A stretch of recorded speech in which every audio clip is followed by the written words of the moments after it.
ಸ್ನೇಹಿತರೆ ನಮಸ್ಕಾರ. ನಿಮ್ಗೆಲ್ರಿಗೂ ನಮ್ಮ ನವ ಚಾನಲ್ಗೆ ಸ್ವಾಗತ. ಹಿಂದಿನ ವಿಡಿಯೋದಲ್ಲಿ ಇದೀಗಾಗಲೇ ಕ್ರೈಸ್ಟ್ ನೇಮಕಾತಿಗೆ ನೋಟಿಫಿಕೇಶನ್ ಬಿಟ್ಟಿರೋ ನಿಮ್ಗೆಲ್ರಿಗೂ ಮಾಹಿತಿ ಗೊತ್ತೇ ಇರುತ್ತೆ. ಸೊ ಅದಕ್ಕೆ ಸಂಬಂಧಪಟ್ಟಂತೆ ನಿಮ್ಗೆ ಈಗಾಗಲೇ ಗೊತ್ತಿರುವಂತೆ ಸೊ ನಮಗೆ ಈ ಒಂದು ಪರೀಕ್ಷಾ ವಿಧಾನ ಅನ್ನೋದು ಎರಡು ಪತ್ರಿಕೆಗಳನ್ನು ಒಳಗೊಂಡಿರುತ್ತೆ. ಪತ್ರಿಕೆ 1 100 ಅಂಕಗಳಿಗೆ, ಪತ್ರಿಕೆ 2 100 ಅಂಕಗಳಿಗೆ. ಪತ್ರಿಕೆ 1 ಮತ್ತೆ ಪತ್ರಿಕೆ 2. ಸೊ ಬಹಳಷ್ಟು ಜನ ಏನ್ ಮಾಡ್ತಾರೆ ಸರ್, ಪತ್ರಿಕೆ 1ರ ಸಿಲೆಬಸ್ ಏನು ಅಂತ. ಯಾಕಂದ್ರೆ ಪತ್ರಿಕೆ 1 ಅನ್ನುವಂಥದ್ದು ಎಲ್ರಿಗೂ ಸಹ ಸಾಮಾನ್ಯವಾಗಿರುವಂತಹ ಸಿಲೆಬಸ್. ಸೊ ನಾವನ್ನ ಪ್ರತಿಯೊಬ್ಬರು, ನೀವು ಮ್ಯಾಥ್ಸ್ ಟೀಚರ್ ಆಗಿರ್ಬೋದು, ಸೈನ್ಸ್ ಟೀಚರ್ ಆಗಿರ್ಬೋದು, ಕನ್ನಡ ಟೀಚರ್ ಆಗಿರ್ಬೋದು, ಪ್ರತಿಯೊಬ್ಬರು ಆ ಸಿಲೆಬಸ್ ಅನ್ನ ನೀವು ನೋಡ್ಕೊಳ್ಳೇಬೇಕಾಗುತ್ತೆ. ಸೊ ಅದಕ್ಕೆ ಸಂಬಂಧಪಟ್ಟಂತೆ ಸೊ ಪತ್ರಿಕೆ 1ಕ್ಕೆ ಏನೆಲ್ಲ ಇರಲಿದೆ ಅನ್ನೋದ್ರ ಬಗ್ಗೆ ನಾನು ಚರ್ಚೆ ಮಾಡ್ತೀನಿ. ನೋಡಿ, ಪತ್ರಿಕೆ 1 ಒಟ್ಟಾರೆಯಾಗಿ 100 ಪ್ರಶ್ನೆಗಳು, 100 ಅಂಕಗಳನ್ನು ಒಳಗೊಂಡಿರುತ್ತೆ. 120 ನಿಮಿಷ, 2 ಗಂಟೆಗಳ ಕಾಲ ಕಾಲಾವಕಾಶವನ್ನು ಕೊಟ್ಟಿರ್ತಾರೆ. ಸೊ ಇದರಲ್ಲಿ ಏನೆಲ್ಲ ಅಂಶಗಳಿದಾವೆ ನೋಡಿ. ಪ್ರಚಲಿತ ಘಟನೆಗಳಿಗೆ ಸಂಬಂಧಿಸಿದಂತೆ ವಿಷಯಗಳ ಸಾಮಾನ್ಯ ಜ್ಞಾನ, means GK with current affairs. Next ಸಾಮಾನ್ಯ ವಿಜ್ಞಾನ ವಿಷಯಗಳು, ಸೊ ಸೈನ್ಸ್ ಟಾಪಿಕ್ಸ್ ಇರ್ತವೆ. ಮತ್ತೆ ಭೂಗೋಳಶಾಸ್ತ್ರ, ಸಮಾಜ ವಿಜ್ಞಾನ ವಿಷಯಗಳು. ನೋಡಿ, ಭೂಗೋಳಶಾಸ್ತ್ರ ಇರುತ್ತೆ, ಜಿಯೋಗ್ರಫಿನೂ ಇರುತ್ತೆ, ಸೋಷಿಯಲ್ ಸೈನ್ಸ್ ಇರುತ್ತೆ. ಭಾರತೀಯ ಸಮಾಜ ಮತ್ತು ಅದರ ಬೆಳವಣಿಗೆ ಇತಿಹಾಸದ ವಿಷಯಗಳು, ಭಾರತದ ಮತ್ತು ಕರ್ನಾಟಕದ ಇತಿಹಾಸ, ಭಾರತದ ಸಂವಿಧಾನದ ಮತ್ತು ಸಾರ್ವಜನಿಕ ಆಡಳಿತ, ಪ್ರಾಯೋಗಿಕ ಜ್ಞಾನ ಮತ್ತು ಬೌದ್ಧಿಕ ಸಾಮರ್ಥ್ಯದ ವಿಷಯಗಳು. SSLC ಮಟ್ಟಕ್ಕೆ ಸಂಬಂಧಪಟ್ಟಂತೆ ಪ್ರಾಯೋಗಿಕ ಜ್ಞಾನ ಮತ್ತೆ ಬೌದ್ಧಿಕ ಸಾಮರ್ಥ್ಯದ ವಿಷಯಗಳು. ಒಂಥರ ಇದು ಸೈಕಾಲಜಿ ತರಾನೇ ಬರುತ್ತೆ, ಏನ. ನೆಕ್ಸ್ಟ್ ಕರ್ನಾಟಕದ ಸಾಮಾಜಿಕ ಮತ್ತು ಸಾಂಸ್ಕೃತಿಕ ಇತಿಹಾಸದ ವಿಷಯಗಳು, ಜೊತೆಗೆ ಸ್ವತಂತ್ರ ನಂತರದಲ್ಲಿ ಕರ್ನಾಟಕದ ಭೂ ಸುಧಾರಣೆಗಳು ಮತ್ತೆ ಕರ್ನಾಟಕದ ಬದಲಾವಣೆಗಳ ವಿಷಯಗಳು. ಸೊ ಇಷ್ಟೆಲ್ಲ ನೀವು ಏನ್ ತಿಳಿಬೇಕಂದ್ರೆ ಜಸ್ಟ್ ನೀವು ನೂತನ್ ಜಿಕೆ ಪುಸ್ತಕ ಬರುತ್ತೆ, ಅಷ್ಟೇ ಅದನ್ನ ನೀವು ಓದ್ಕೊಂಡು ಸಾಕು. ಅಥವಾ ಚಾಣಕ್ಯ ಕಣಜ ಅಂತ ಪುಸ್ತಕ ಬರುತ್ತೆ, ಆ ಪುಸ್ತಕವನ್ನು ಓದಿದ್ರು ಸಾಕು. ಬಟ್ ಅದು ತುಂಬಾ ವಾಸ್ಟ್ ಇದೆ ಇನ್ಫಾರ್ಮೇಶನ್. ಜೊತೆಗೆ ಕರ್ನಾಟಕದ ಅರ್ಥವ್ಯವಸ್ಥೆ, ಜೊತೆಗೆ ಅದರ ಆ ಸಾಮರ್ಥ್ಯ ಮತ್ತು ದೌರ್ಬಲ್ಯತೆ, ಪ್ರಸ್ತುತ ಸ್ಥಿತಿಗತಿ ಕುರಿತ ವಿಷಯಗಳು. ಸೊ ಇದರಲ್ಲೂ ನೋಡಿ ಕರೆಂಟ್ ಅಫೇರ್ಸ್ ನ ಇನ್ಕ್ಲೂಡ್ ಮಾಡಿದ್ದಾರೆ. ಗ್ರಾಮೀಣಾಭಿವೃದ್ಧಿ ಮತ್ತೆ ಪಂಚಾಯತ್ ರಾಜ್ ಸಂಸ್ಥೆಗಳು ಮತ್ತು ಗ್ರಾಮೀಣ ಸಹಕಾರ ಸಂಸ್ಥೆಗಳ ವಿಷಯಗಳು. ಎಸ್ಪೆಷಲಿ ನಮಗೆ ಇದರಲ್ಲಿ ಸಂವಿಧಾನಕ್ಕೆ ಸಂಬಂಧಪಟ್ಟಂತೆ ಎಷ್ಟನೇ ವಿಧಿ ಹೇಳುತ್ತೆ, ಯಾವ ಭಾಗದಲ್ಲಿ ಹೇಳುತ್ತೆ, ಅವುಗಳ ಬಗ್ಗೆ ಹೆಚ್ಚಾಗಿ ಸ್ವಲ್ಪ ಗಮನ ಹರಿಸಿ. ಇನ್ನ ಕರ್ನಾಟಕ ಪರಿಣಾಮಕಾರಿ ಆಡಳಿತಕ್ಕಾಗಿ ವಿಜ್ಞಾನ ಮತ್ತು ತಂತ್ರಜ್ಞಾನ ಪಾತ್ರ ಕುರಿತು ವಿಷಯಗಳು. ಸೈನ್ಸ್ ಅಂಡ್ ಟೆಕ್ನಾಲಜಿಗೆ ಸಂಬಂಧಪಟ್ಟಂತ ಪ್ರಶ್ನೆಗಳು ಇದ್ದೇ ಇರ್ತವೆ. ಮತ್ತೆ ಕರ್ನಾಟಕದ ಪರಿಸರ ಸಂಬಂಧಿ ಸಮಸ್ಯೆಗಳು ಮತ್ತೆ ಅಭಿವೃದ್ಧಿ ಕುರಿತ ವಿಷಯಗಳು. ಮತ್ತೆ ಬೌದ್ಧಿಕ ಸಾಮರ್ಥ್ಯದ ವಿಷಯಗಳು. ಬೌದ್ಧಿಕ ಸಾಮರ್ಥ್ಯ ಮೀನ್ಸ್ ಮೆಂಟಲ್ ಎಬಿಲಿಟಿ ಕ್ವಶನ್ಸ್ ಇರ್ತವೆ. ಜೊತೆಗೆ ಪೇಪರ್ 2 ಬಗ್ಗೆ ನಾನು ನೆಕ್ಸ್ಟ್ ಮಾತಾಡ್ತೀನಿ. ಪೇಪರ್ 2 ಅಲ್ಲಿ ನಮಗೆ ಆಯಾ ಪ್ರಶ್ನೆ ಪತ್ರಿಕೆ, ಮೀನ್ಸ್ ಈಗ ಫಾರ್ ಎಕ್ಸಾಂಪಲ್ ಕನ್ನಡ ಟೀಚರ್ಗೆ ಒಂದು ನಿರ್ದಿಷ್ಟವಾಗಿ ಪ್ರತ್ಯೇಕವಾಗಿ ಪಠ್ಯಕ್ರಮ ಇರುತ್ತೆ. ಬಟ್ ನಾವಿಲ್ಲಿ ತುಂಬಾ ಗಮನಿಸಬೇಕಾಗಿರುವಂತದ್ದು ಏನು ವೆರಿ ಇಂಪಾರ್ಟೆಂಟ್ ಆಗಿ ಅಂತಂದ್ರೆ, ಸ್ಪರ್ಧಾತ್ಮಕ ಪರೀಕ್ಷೆಗೆ ವಿವರವಾದ ವೇಳಾಪಟ್ಟಿನ ಪ್ರಾಧಿಕಾರದ ವೆಬ್ಸೈಟ್ ನಲ್ಲಿ ನಂತರ ಪ್ರಕಟಿಸಲಾಗುತ್ತೆ. ಅದನ್ನ ಬಿಡಿ, ಮೋಸ್ಟ್ ಇಂಪಾರ್ಟೆಂಟ್ ಈ ಪಾಯಿಂಟ್. ಸ್ಪರ್ಧಾತ್ಮಕ ಪರೀಕ್ಷೆಯಲ್ಲಿ ಅಭ್ಯರ್ಥಿಯು ಅರ್ಹತೆಗಿಂತ ಕನಿಷ್ಠ 35% ಅಂಕಗಳನ್ನ ಗಳಿಸುವುದು ಕಡ್ಡಾಯವಾಗಿದೆ. ನೀವು ಪೇಪರ್ 1 ತಗೊಳ್ತಿದ್ದೀರಾ ಅಂತದನ್ನು, ಪೇಪರ್ 1 ನಲ್ಲಿ ನೀವು 100ಕ್ಕೆ ಕನಿಷ್ಠ ಪಕ್ಷ 35 ಅಂಕಗಳನ್ನ ಗಳಿಸಲೇಬೇಕು. ನೀವು 35 ಅಂಕಗಳನ್ನ ಗಳಿಸಲಿಲ್ಲ ಅಂತಂದ್ರೆ ನೀವು ಎರಡನೇ ಪತ್ರಿಕೆ ನೀವು ಎಷ್ಟು ಬರೆದ್ರೂ ಅದು ವ್ಯಾಲಿಡ್ ಆಗೋದಿಲ್ಲ. ಬಟ್ ಈ 35 ಅಂಕ ಗಳಿಸೋದಕ್ಕೂ ಸ್ವಲ್ಪ ಇಲ್ಲೊಂದು ವೇರಿಯೇಷನ್ ಇದೆ. ಏನಿದೆ? ಋಣಾತ್ಮಕ ಮೌಲ್ಯಮಾಪನ, ನೆಗೆಟಿವ್ ವ್ಯಾಲ್ಯೂಯೇಷನ್ ಇದೆ. ಸೊ ಈ ಸಲ ನೆಗೆಟಿವ್ ವ್ಯಾಲ್ಯೂಯೇಷನ್ 2 ತರ ಇರುತ್ತೆ. ಸೊ ಫಸ್ಟ್ ಆಫ್ ಆಲ್ ಹೇಗೆ ಅಂತಂದ್ರೆ, ಫಸ್ಟ್ ನಾವು ನಾರ್ಮಲ್ ಆಗಿ ಒಂದು ಕ್ವಶನ್ ರಾಂಗ್ ಮಾಡಿದ್ರೆ 0.25 ಅಂಕಗಳನ್ನ ಕಳೆಯಲಾಗುವುದು ಮಾಹಿತಿ ನಮ್ಗೆ ಮೊದಲೇ ಗೊತ್ತಿತ್ತು. ಇದ್ರ ಮೇಲೆ ನಮ್ಗೇನ್ ತೊಂದರೆ ಇಲ್ಲ.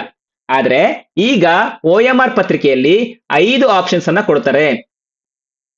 ಒಂದು ಪ್ರಶ್ನೆಗೆ 5 ಆಪ್ಷನ್ಸ್ ಅನ್ನ ಕೊಡ್ತಾರೆ. ಇದು 4 ಆಪ್ಷನ್ ಅಪ್ ಟು 1 2 3 4 ಅಂತದಷ್ಟೇ. 5ನೇ ಆಪ್ಷನ್ ಏನು? ನೀವು ಕ್ವಶನ್ ಅನ್ನ ಫಾರ್ ಎಕ್ಸಾಂಪಲ್ ಈಗ 100 ಪ್ರಶ್ನೆಗಳನ್ನ ಕೊಟ್ಟಿರ್ತಾರೆ. 100 ಪ್ರಶ್ನೆಗಳಲ್ಲಿ 70 ಪ್ರಶ್ನೆಗಳನ್ನ ನೀವು ಅಟೆಂಡ್ ಮಾಡಿರ್ತೀರಾ. ಉಳಿದಂತ 30 ಪ್ರಶ್ನೆಗಳು ನೀವು ಅಟೆಂಡ್ ಮಾಡಿರೋದಿಲ್ಲ. ಬೆಲ್ ಆಗಿರುತ್ತೆ. ಬೆಲ್ ಆದ್ಮೇಲೆ ನಿಮಗೆ 5 ನಿಮಿಷಗಳ ಕಾಲ ಅವಕಾಶವನ್ನ ಕೊಡ್ತಾರೆ. ನೋಡಿ, ಕೊನೆಯ ಬೆಲ್ ಆದ ನಂತರ ಹೆಚ್ಚುವರಿಯಾಗಿ 5 ನಿಮಿಷಗಳನ್ನ ನೀಡಲಾಗುವುದು. ಸೊ ನೀಡಿದ್ದಾರೆ ಅಂತಂದ್ರೆ ಸೊ ನೀವಾಗ ಏನ್ ಮಾಡ್ಬೇಕು, ಫಾರ್ ಎಕ್ಸಾಂಪಲ್ ನೀವು ಒಂದೇ ಕ್ವಶನ್ ಗೊತ್ತಿಲ್ಲ ಅಂತಂದ್ರೆ, 4 ಆಪ್ಷನ್ ಗೊತ್ತಿಲ್ಲ ಅಂತಂದ್ರೆ ನೀವು ಅದನ್ನ ಶೇಡ್ ಮಾಡಲೇಬೇಕು. 5ನೇ ಆಪ್ಷನ್ ಅನ್ನ ಶೇಡ್ ಮಾಡಿಲ್ಲ ಅಂದ್ರೆ ಏನಾಗುತ್ತೆ ನೋಡಿ, ಯಾವುದೇ ಆಯ್ಕೆಯನ್ನ ಅಥವಾ ವೃತ್ತವನ್ನ ಶೇಡ್ ಮಾಡದೇ ಇದ್ದಲ್ಲಿ ಪ್ರತಿ ಪ್ರಶ್ನೆಗೆ 0.25 ಅಂಕ ಕಡಿತಗೊಳಿಸಲಾಗುವುದು. ನೀವು ಶೇಡ್ ಮಾಡಿಲ್ಲ ಅಂತಂದ್ರೂ ಈ ಅಂಕಗಳಲ್ಲಿ ಕಡಿತ ಆಗ್ತಾ ಹೋಗುತ್ತೆ.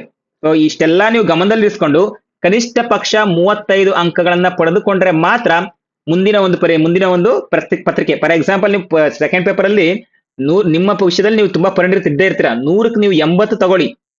ಆದ್ರೆ ಮೊದಲನೇ ಪತ್ರಿಕೆಯಲ್ಲಿ ನೀವು 35 ಬಂದಿಲ್ಲ ಅಂತಂದ್ರೆ ಎರಡನೇ ಪತ್ರಿಕೆಗೆ ಏನು ಅದು ಏನು ಎಂಟ್ರಿನೇ ಇರೋದಿಲ್ಲ. ಸೊ ಅದನ್ನ ಆಯ್ಕೆ ಮಾಡ್ಕೊಳ್ಳೋದು. ನೋಡಿ, ಕನಿಷ್ಠ ಅಂಕಗಳನ್ನ ಗಳಿಸಿದ ಅಭ್ಯರ್ಥಿಗಳು ಆಯ್ಕೆ ಪ್ರಕ್ರಿಯೆಗೆ ಅನರ್ಹರಾಗುತ್ತಾರೆ.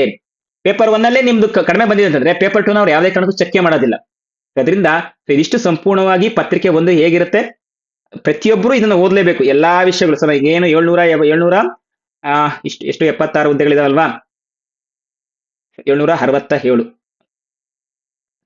767 ಹುದ್ದೆಗಳೇನಿದಾವೆ. ಪ್ರತಿಯೊಬ್ಬರು ದೈಹಿಕ ಶಿಕ್ಷಣ ಶಿಕ್ಷಕರು ಓದಬೇಕು, ಗಣಕಯಂತ್ರ ಶಿಕ್ಷಕರು ಓದಬೇಕು, ಸಮಾಜ ವಿಜ್ಞಾನ ಶಿಕ್ಷಕರು ಓದಬೇಕು, ವಿಜ್ಞಾನ ಶಿಕ್ಷಕರು, ಗಣಿತ ಶಿಕ್ಷಕರು, ಹಿಂದಿ, ಆಂಗ್ಲ, ಕನ್ನಡ ಮಾಧ್ಯಮ ಶಿಕ್ಷಕರು ಸಹ ಓದಬೇಕು. ಯಾರು ತುಂಬಾ ಸುಲಭ ಆಗುತ್ತೆ? ಸಮಾಜ ವಿಜ್ಞಾನ ಶಿಕ್ಷಕರಿಗೆ ಇದು ಸುಲಭ ಆಗುತ್ತೆ. ಯಾರು ತುಂಬಾ ಕಷ್ಟ ಆಗುತ್ತೆ? ಗಣಿತ ಶಿಕ್ಷಕರು, ವಿಜ್ಞಾನ ಶಿಕ್ಷಕರು ಮತ್ತೆ ಗಣಕಯಂತ್ರ ಶಿಕ್ಷಕರಿಗೆ. ಯಾಕಂದ್ರೆ ಇವರೆಲ್ಲ ಸೈನ್ಸ್ ಫೀಲ್ಡ್ ಇಂದ ಬಂದಿರ್ತಾರೆ. ಸೊ ಇವ್ರಿಗೆ ಕಷ್ಟ ಆಗುತ್ತೆ. ಸೊ ಸಾಧ್ಯವಾದಷ್ಟು ನೀವು ಕೆ ಮೇಲೆ ಹೆಚ್ಚು ಒತ್ತನ್ನು ಕೊಡ್ಲೇಬೇಕೀಗ. ಸೊ ಕೊಟ್ರೆ ನೀವು ಈಗ ಎರಡನೇ ಪೇಪರ್ ನೀವು ಬರೀಬೇಕು ಅಂತಂದ್ರೆ ಮೊದಲನೇ ಪೇಪರ್ ನೀವು ಎಲಿಜಿಬಲ್ ಆಗ್ಲೇಬೇಕು. ಎರಡನೇ ಪೇಪರ್ ಬರೀತೀರಾ ಹಾಗಂತೇಳಿ ನಿಮ್ಗೆ ವ್ಯಾಲ್ಯೂಯೇಷನ್ ಮಾಡ್ಬೇಕಾದ್ರೆ ಫಸ್ಟ್ನೇ ಪೇಪರ್ ಎಲಿಜಿಬಲ್ ಆದ್ರೆ ಮಾತ್ರ ಎರಡನೇ ಪೇಪರ್ ಎಲಿಜಿಬಲ್ ಕೊಡುವಂಥದ್ದು. ಸೊ ಅದರಿಂದ ಸ್ವಲ್ಪ ಗಮನ ಹರಿಸಿ ಈ ವಿಷಯಗಳನ್ನು ಸಹ ಕವರ್ ಮಾಡ್ಕೊಂಡು ಪತ್ರಿಕೆ ಒಂದಕ್ಕೆ ಯಾಕೆ ನಾನು ವಿಶೇಷವಾಗಿ ವಿಡಿಯೋ ಮಾಡ್ತಾ ಇದ್ದೀನಿ ಅಂತಂದ್ರೆ ಅದ್ರ ಮೇಲೆ ನಿಮ್ಗೆ ಹೆಚ್ಚಿನ ಗಮನ ಇರಲಿ ಅಂತ ಹೇಳಿ. ಯಾಕಂದ್ರೆ ಈ ಅಂಕಗಳು ನಿಮಗೆ ಕೌಂಟ್ ಆಗ್ತವೆ ಅಲ್ವಾ. ಸೊ ಈ ಒಂದು 100 ಅಂಕಗಳು ಸಹ ನಿಮ್ಮ ಒಂದು ಫೈನಲ್ ಮೆರಿಟ್ ಲಿಸ್ಟ್ ಏನ್ ಬರುತ್ತೆ ಅಲ್ಲಿ ಕೌಂಟ್ ಆಗುತ್ತೆ. ಅದರಿಂದ ಇದರ ಮೇಲೂ ಹೆಚ್ಚಿನ ಒಂದು ಒತ್ತನ್ನ ಕೊಡಿ. ಹೆಚ್ಚಾಗಿ ಕರೆಂಟ್ ಅಫೇರ್ಸ್ಗೆ ಜಾಸ್ತಿ ಮಹತ್ವವನ್ನು ಕೊಡಿ ಅಂತ ಹೇಳ್ತಾ ಸ್ನೇಹಿತರೆ, ಇದಾಗಿತ್ತು ಇವತ್ತಿನ ಮಾಹಿತಿ. ಇದೇ ರೀತಿಯ ಮತ್ತಷ್ಟು ಮಾಹಿತಿಗಳಿಗೆ ನಮ್ಮ ಚಾನಲ್ ಸಬ್ಸ್ಕ್ರೈಬ್ ಮಾಡ್ಕೊಳ್ಳಿ. ಹಾಗೆ ಪಕ್ಕದಲ್ಲಿರುವಂತಹ ಬೆಲ್ ಐಕಾನ್ ಕ್ಲಿಕ್ ಮಾಡ್ಕೊಳ್ಳಿ. ನಾವು ಮಾಡುವಂತ ಎಲ್ಲಾ ತರಗತಿಗಳ ನೋಟಿಫಿಕೇಶನ್ ನಿಮಗೆ ಮೊದಲೇ ಸಿಗುತ್ತೆ. ಜೊತೆಗೆ ಅಪ್ಲಿಕೇಶನ್ ಅನ್ನ ಇದೇ 15ನೇ ತಾರೀಕಿಂದ ಬಿಡ್ತಾರೆ. 15ನೇ ತಾರೀಕಿಂದ ಪ್ರಾರಂಭ ಆಗುತ್ತೆ. ಜೊತೆಗೆ ಇನ್ನ ಮುಂದಿನ ಒಂದು ವಿಡಿಯೋದಲ್ಲಿ ನಾನೇನ್ ಮಾಡ್ತೀನಿ ಅಂತಂದ್ರೆ ಪತ್ರಿಕೆ 2. ಪತ್ರಿಕೆ 2 ಮೀನ್ಸ್ ಕನ್ನಡ ಆಗಿರ್ಬೋದು, ಇಂಗ್ಲಿಷ್ ಆಗಿರ್ಬೋದು, ಹಿಂದಿ ಆಗಿರ್ಬೋದು, ನಿಮ್ಗೆಲ್ಲ ಏನೆಲ್ಲ ವಿಷಯಗಳಿದಾವೆ ನಿರ್ದಿಷ್ಟ ಪತ್ರಿಕೆ ಲಾಸ್ಟ್ ಟೈಮ್ ಸಿಲೆಬಸ್ ಏನಿದೆ ಅದೇ ಸಿಲೆಬಸ್ ಇದೆ. ಏನು ಚೇಂಜಸ್ ಆಗಿಲ್ಲ. ಇವನ್ ಪೇಪರ್ 1ಗೂ ಏನು ಚೇಂಜಸ್ ಆಗಿಲ್ಲ. ಏನ ಸೊ ಇದಕ್ಕೆ ಸಂಬಂಧಪಟ್ಟಂತೆ ಯಾವುದೇ ಗಾಬರಿ ಬೀಳುವಂತ ಅವಶ್ಯಕತೆ ಇಲ್ಲ. ಜೊತೆಗೆ ಮುಂದಿನ ಒಂದು ವಿಡಿಯೋದಲ್ಲಿ ಶೈಕ್ಷಣಿಕ ಅರ್ಹತೆ ಬಗ್ಗೆ ತಿಳಿಸ್ಕೊಡ್ತೀನಿ. ಏನಕ್ಕೆ ಅಂದ್ರೆ ಬಹಳ ಮಹತ್ವವಾದ ಒಂದು ವಿಷಯವನ್ನ ಇಲ್ಲಿ ಕೊಟ್ಟಿದ್ದಾರೆ. TET ಅನ್ನುವಂಥದ್ರ ಬಗ್ಗೆ ತುಂಬಾ ಇಂಪಾರ್ಟೆಂಟ್ ಆಗಿ ಮಾಹಿತಿಯನ್ನು ಕೊಟ್ಟಿದ್ದಾರೆ. ಸೊ ಅದಕ್ಕೆ ಸಂಬಂಧಪಟ್ಟಂತೆ ಮುಂದಿನ ವಿಡಿಯೋದಲ್ಲಿ ತಿಳಿಸ್ಕೊಡ್ತೀನಿ.